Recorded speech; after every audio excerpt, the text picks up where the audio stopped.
उन्नाव से खबर है, जहां एक और प्रदेश के मुख्यमंत्री शराब तस्करी और अवैध कारोबार पर सख्त नजर आते हैं, वहीं हकीकत कुछ और ही तस्वीर दिखाती है। उन्नाव के मुंशीगंज चौराहे पर स्थित अंग्रेजी शराब की दुकान समय से ना तो खुलती है और ना ही तय समय तक चलती है। स्थानीय लोगों का आरोप है कि दुकान कभी देर से खुलती है तो कभी समय से पहले ही बंद हो जाती है। जब इस मामले पर आबकारी विभाग से सवाल किया गया तो विभाग ने स्पष्ट किया कि सरकारी दुकानों का समय सुबह 10 बजे से रात 10 बजे तक तय है और जल्द ही संबंधित दुकानदार को सख्त निर्देश दिए जाएंगे कि समय से दुकान खोले।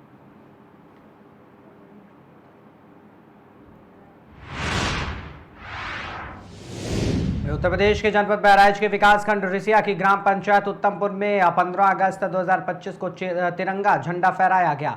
20 अगस्त तक पंचायत भवन और सामुदायिक शौचालय पर तिरंगा लहरता रहा। राष्ट्रीय ध्वज का सम्मान करने के बजाय ग्राम प्रधान, पंचायत सचिव और पंचायत सहायक ने 5 दिन तक उसे उतारने की जहमत तक नहीं उठाई।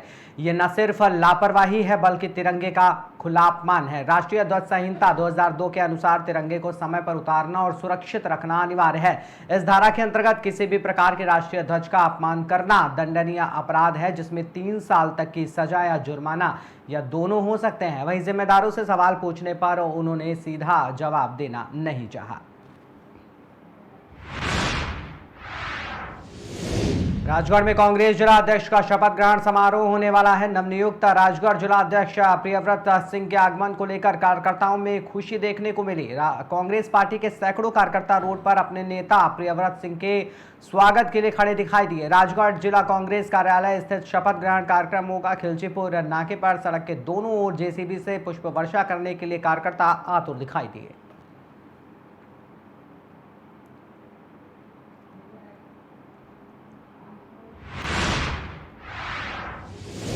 राजगढ़ के खिलचीपुर नगर में पंडित रोहित नागर, संत पागलदास, पंडित हरिनारायण वैष्णव के सानिध्य में पंचमुखी हनुमान मंदिर से कामखेड़ा बालाजी तक मोटरसाइकिल यात्रा निकाली गई। यात्रा की शुरुआत में सभी संतों का स्वागत किया गया। खिलचीपुर नगर के मुख्य मार्गों से पैदल निकाली यात्रा के दौरान पंडित रोहित नागर ने अपने संबोधन में कहा कि यह यात्रा हिंदू राष्ट्र के लिए खिलचीपुर से कामखेड़ा तक निकाली जा रही है। अगले वर्ष यहां यात्रा पूरे जिले में निकाली जाएगी। पूरे जिले को भगवामय किया जाएगा। डीजे ढोल के साथ निकाली गई यात्रा का अनेक स्थानों पर पुष्प वर्षा और संतों का स्वागत और आरती की गई। यात्रा के दौरान भगवा झंडे लहराए गए, वहीं जय श्री राम के जमकर नारे भी लगे।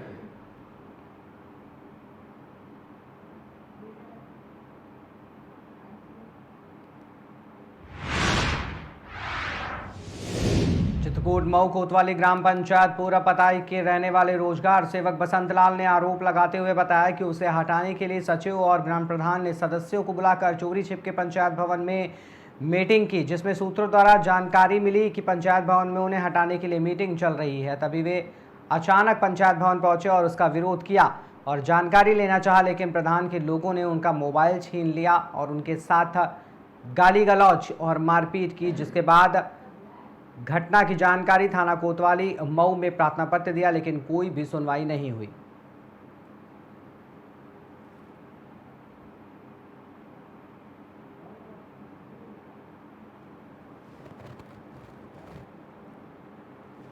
नाम बसंतलाल, पूरा पताई रोजगार सेवक। क्या मामला है? मामला यह था कि मैं रोजगार सेवक हूँ। मेरे खिलाफ वहाँ बैठक की जा रही थी मुझे हटाने के लिए। मुझे सूत्रों से पता चला, मैं गया वहाँ पंचायत भवन, तो वहाँ देखा केवल 6 सदस्य फर्जी साइन करके मुझे हटाने की प्रक्रिया कर रहे थे, जिसमें फिर मैं जब पूछा उनसे तो पता चला कि 6 सदस्य और 9 सदस्य पूरा कर रहे थे किसी कारण। तो मैंने उसमें मतलब एक फ़ोटो लिया। फ़ोटो लेने के बाद मैं वीडियो बना लिया, तो एक विपिन सिंह आए, वहीं खड़ा था बगल में, वो भी वीडियो बना रहे थे। तो उन्होंने मेरा मोबाइल हाथ से गिरा दिया और मुझको मारने पीटने लगे और मुझे बहुत मारा। उसके बाद मेरे हाथ में चोट पाई, काफ़ी मारा। उधर मैंने फिर डायल 112 में फ़ोन किया, पुलिस वाले वहाँ पहुँचे, फिर वो पता कर पूरा मामला। मैं यहाँ थाने आया, मेरा तो FIR लिखी जा रही है, मुझको छुट्टियाँ बना रहे हैं, कल से आज जाओ कल आओ, बराबर दौड़ रहा हूँ। कल शाम में आया, आज सुबह आया, अभी मेरा भी एप्लीकेशन नहीं लिया। एप्लीकेशन रख दिया, साहब नहीं है, बाद में आओ।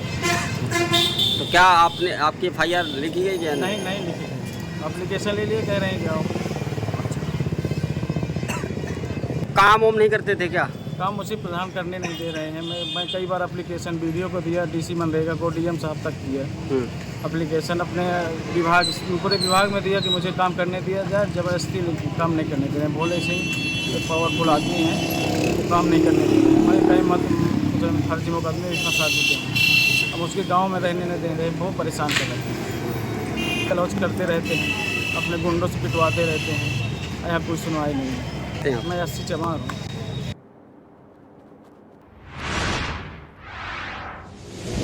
अतिवृष्टि से फसलें बर्बाद होने के बाद बुंदेलखंड के किसान मुआवजे की मांग को लेकर सड़कों पर उतर आए। हजारों किसान अशोक लाल चौराहे से मार्च करते हुए मंडलायुक्त कार्यालय पहुंचे और ज्ञापन सौंपा। यूनियन के राष्ट्रीय अध्यक्ष विमल शर्मा ने 10 दिन में सर्वे और मुआवजा देने की मांग की, साथ ही चेतावनी दी कि ऐसा न होने पर बड़ा आंदोलन होगा। कमिश्नर अजीत सिंह ने भरोसा दिलाया है कि खरीफ की फसल का सर्वे कराया जाएगा और किसानों को आर्थिक सहायता दी जाएगी। का प्रदर्शन है, कहाँ पर ज्ञापन देने आए हैं, क्या है मांगे? देखिए, आज हम चित्रकूट धाम मंडल आयुक्त महोदय के यहाँ हजारों किसानों के साथ में बैठे हैं और पूरे बुंदेलखंड में अतिवृष्टि से फसल को भारी नुकसान हुआ। हमारी मांग है कि आयुक्त मंडल महोदय पूरे बुंदेलखंड में चित्रकूट धाम मंडल में पूरा ज़मीनी रूप से सर्वे करा करके और किसानों को मुआवजा दिया जाए, क्योंकि किसान इस समय तबाही की हालत में है। बहुत भयंकर नुकसान हुआ है किसानों को। आपको ये आंदोलन क्यों करना पड़ा? देखिए, पूरा किसान बर्बाद हो चुका है फसल में, इसलिए सभी किसानों को मजबूरी में आकर के कमिश्नरी में बैठना पड़ा है, धरना देना पड़ा है। और अगर हमारी मांगें हम आज कमिश्नर महोदय को ज्ञापन दे के जाएंगे और बात करके जाएंगे, और अगर हमारी मांगें नहीं मानी गई तो 10 दिन के बाद हम लोग बड़े रूप में किसान और पूरा यहाँ पर रेलवे ट्रैक जाम करेंगे, पूरा चक्का जाम करेंगे, जिसकी संपूर्ण जिम्मेदारी यहाँ के शासन प्रशासन की है।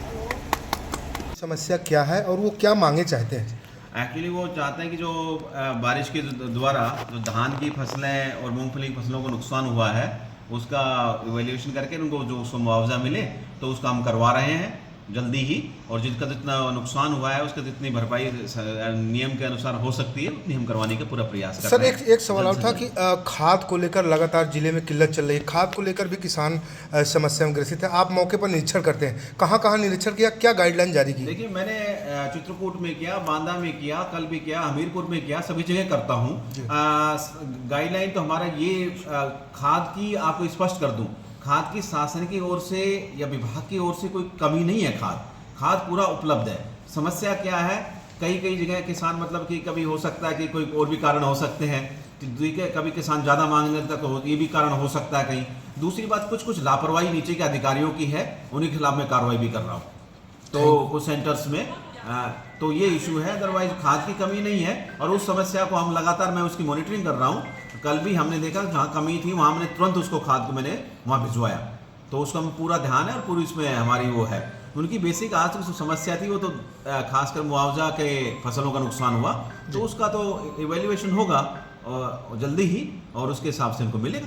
Thank you sir. ठीक है।